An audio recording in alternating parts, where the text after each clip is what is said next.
When it comes to budget gaming PCs, you really want to squeeze out the most performance that you can out of a very lean budget.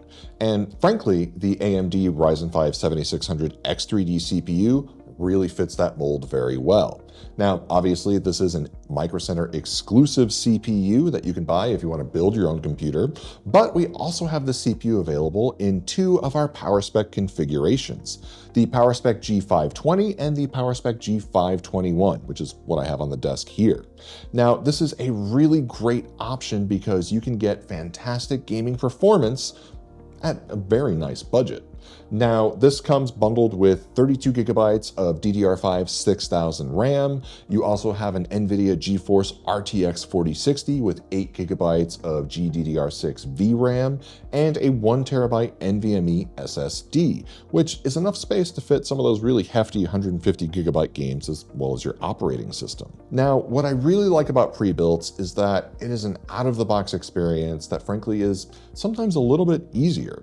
If you really just want to buy a single unit that you know is going to go right on your desk, you're going to plug it in, download all of your games, and just game on this thing nonstop, then this is exactly what you need. And remember, this also comes back with a 1-year warranty. You can bring this into any microcenter location where we will repair it within 48 hours if you encounter any issues with your PowerSpec computer.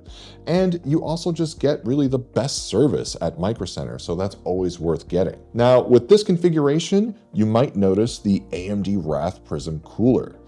This is an awesome cooler, by the way. I know that some people think that this is an entry-level cooler, but frankly, it actually holds up really, really well. The TDP of the 7600X3D is 65 watts.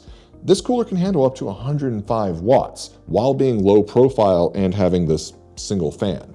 Frankly, it also looks really nice having the fan kind of facing forward instead of having it, off to the side. It looks really, really cool. Everything you get in here is just rock solid. Our technicians put this together here in the US, here in Columbus, Ohio. So this is assembled here and shipped straight to a microcenter store. And we're gonna take this for a quick test drive. We're gonna try out a couple of different games. I think this is gonna perform really, really well with 1080 gaming. You're gonna get some performance at 1440, depending on your settings and depending on the game, obviously. 4K might be a little bit of a reach, frankly, but most people are just gaming at 1080 anyway. So when it comes to a budget build, I think anything in the $1,000 range, you really want to target 1080p gaming, which is right where this hits. So let's bring it over to our lab. Let's take it for a test drive. Okay, so I have the PowerSpec G521 here, and I did run a bunch of benches on this guy. One thing I want to talk about is 3D Mark. So I have that here. We did a time spy, which had a score of 10,184. And one thing that's kind of interesting, across the board, GPU temperatures were pretty steady. The GPU was anywhere from the low 60s to almost 70 degrees just across the board. And you did get a lot of GPU utilization, that 100%, you really hit it. But the CPU, in terms of temperature, really kind of hanging out in the 50s, hit the 60s just a little bit. Right here, it's like 59. Stayed relatively cool, but then the CPU test right at the end, that's where we really start to see it get hit. It hit about 75 degrees at the top end, which all in all is actually pretty good. This CPU, again, TDP of only 65 watts, cooler handles it just fine. So in terms of thermal performance, you're looking pretty good with this machine. Now, in terms of gaming performance, I have a 1080 and a 1440 monitor here. I didn't really bother with 4K because I think we all know 4K is going to be so-so on this. At 1080, Cyberpunk running at Ultra with ray tracing on. We got a 66 frame per second average. Cyberpunk Ultra with no ray tracing, 98 frames per second average. And then Cyberpunk on the 1440, Ultra settings, ray tracing on, 49 frames per second average, and then Cyberpunk Ultra, no ray tracing, 54 frames per second. So if you want to run 1440, definitely I would probably recommend having ray tracing off, and you would probably want to try medium to high settings and play around with some of the settings there, maybe some of the textures and things, just to get that frame rate that you're really looking for, at least at 1440. 1080, frankly, no problem. You can actually run this Ultra with ray tracing on and still get about a 60 frames per second average, and then you could make some adjustments if you really want to get more frames. Now, Returnal, we did that one on Ultra or Epic settings. That's the preset.